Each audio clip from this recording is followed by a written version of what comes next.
think this is my new book recap filming spot because I have done my last couple right here. So hi everyone, it's Hunter and welcome back to my channel. If you guys are new here, it is so nice to meet you. Today's video, I'm going to be sharing with you guys the books that I read in June.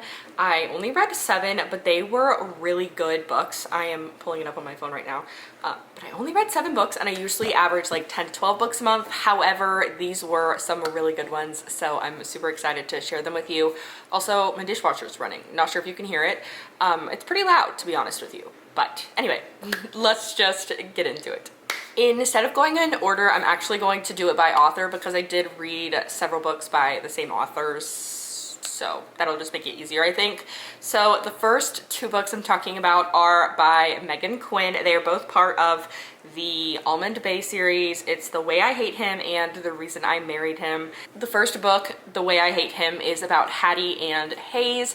In the beginning of the book, Hattie gets broken up with and she decides that her ex-boyfriend is a terrible person and he stole things from his previous employer, who is Hayes. So she decides to take the things back to Hayes, and that's when they encounter each other for the first time in a very long time. Hayes is her brother's like enemy, and so this is kind of like enemies to lovers. Hattie has no idea why her brother and Hayes are enemies. She just knows that out of family loyalty, she is supposed to also hate him. So she strikes up a friendship with Hayes, and you know what happens from there.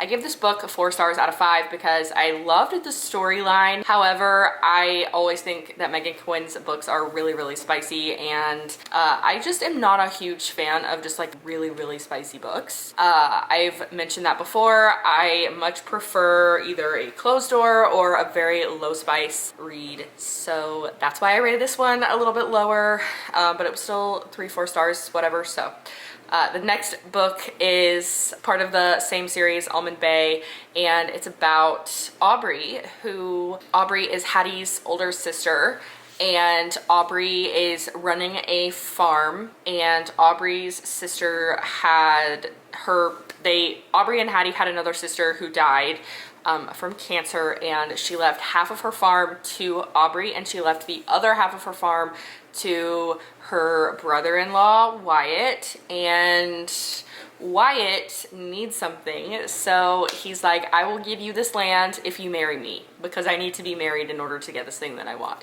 So it is a marriage of convenience that obviously turns into real feelings, and again, loved the storyline. However, the spice is just too much for me. I always say that the book that I read by her is going to be the last one, and then it never is, of course. So the next couple of books are by Abby Jimenez. I read the Happy Ever playlist, which is the Friend Zone at number 2, Life's Too Short, which is the Friend Zone number 3, and Just for the Summer. So the Happy Ever After playlist is about Sloane. She lost her fiance and she has not really been open to love. She's kind of been depressed. She's been grieving for a long time.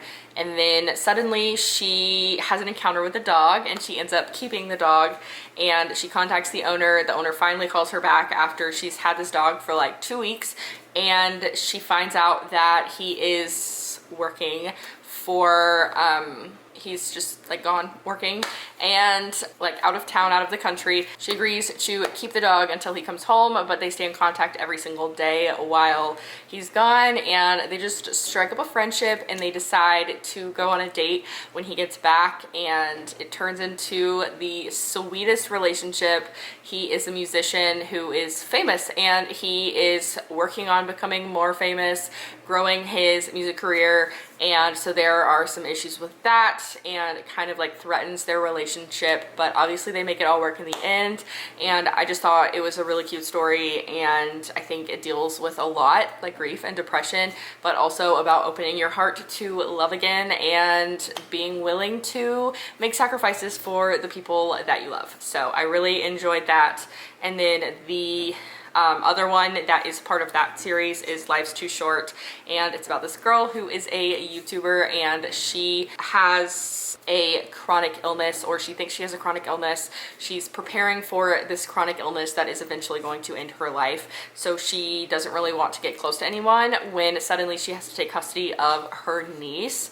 And then her next door neighbor comes over and is like, please make your baby shut up. And that's how they meet, and they end up just being like very best friends.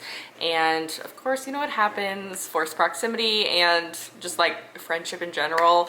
I thought it was really sweet. Again, it deals with grief, but in a different way. She's kind of like grieving her own life, and he has no idea what's going on with her life and with her illness. And I just thought it was so good. Genuinely, Abby Jimenez, I don't know what she does, but I just feel so many feelings once I get finished, but I also end up really happy at the end, so we love that.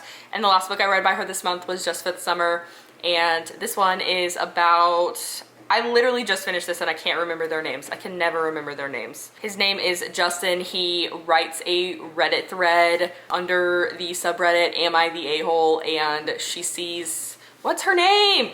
Emma. And Emma sees it, and they kind of strike up a friendship, and I thought that was really cute that they met online, and then eventually she ends up taking a job near where he is, but she never stays in one place for too long because of her traumatic childhood, and she never really lets herself get close to anyone.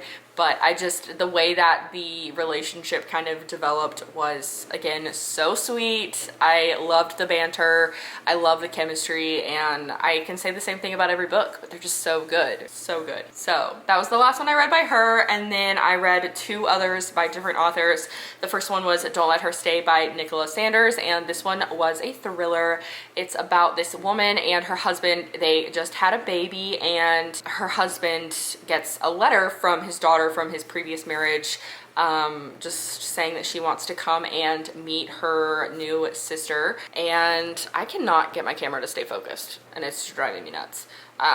But she wants to come meet her sister, so of course he invites her to come and live with them for a little bit while she is figuring out her life. And something just isn't right. The wife is very like hesitant. First she's really excited about it, but then she just sees that like she's not behaving in the way that she thinks that she should. She feels like she's the enemy, and her husband is always taking his daughter's side instead of his wife's side, even though things just like seem like they're not right. So she's trying to figure out what's going on, trying to keep the peace between herself and her stepdaughter, but it was a wild ride from start to finish. I did give it 4 stars because I feel like I kind of predicted the ending. I didn't predict it completely, but I did predict part of it, so that's why I gave it 4 stars. And the last book I read was The Rom-Commers by Catherine Center. Catherine Center is one of those authors that surprised me so much because she was never recommended to me by anyone, but my husband bought me a book by her for Christmas one year because he liked the cover, and I ended up really, really enjoying it. And then I got this book from the publisher, and I was so excited about it. I don't think I've ever been so excited to receive book mail before, but it was a PR package with like a reader's guide and some pencils and a pencil sharpener and sticky notes, and it was just the whole shebang. It was so cute, and I just loved the book so much. Her books are, I wouldn't call them rom-coms because I feel like rom-coms don't really deal with a lot of serious issues. I don't know. It wasn't fluffy at all. It definitely dealt with some hard things, but you have these two characters. One is an aspiring screenwriter who hasn't really done well in her career. She just kind of needs something to push her career off the edge so that it can kind of take off. And she is given a job to rewrite a rom-com with her favorite screenwriter of all time. And it turns out he is terrible. He's a jerk. The screenwriter or the script is terrible. So she has to help him rewrite it and make it good.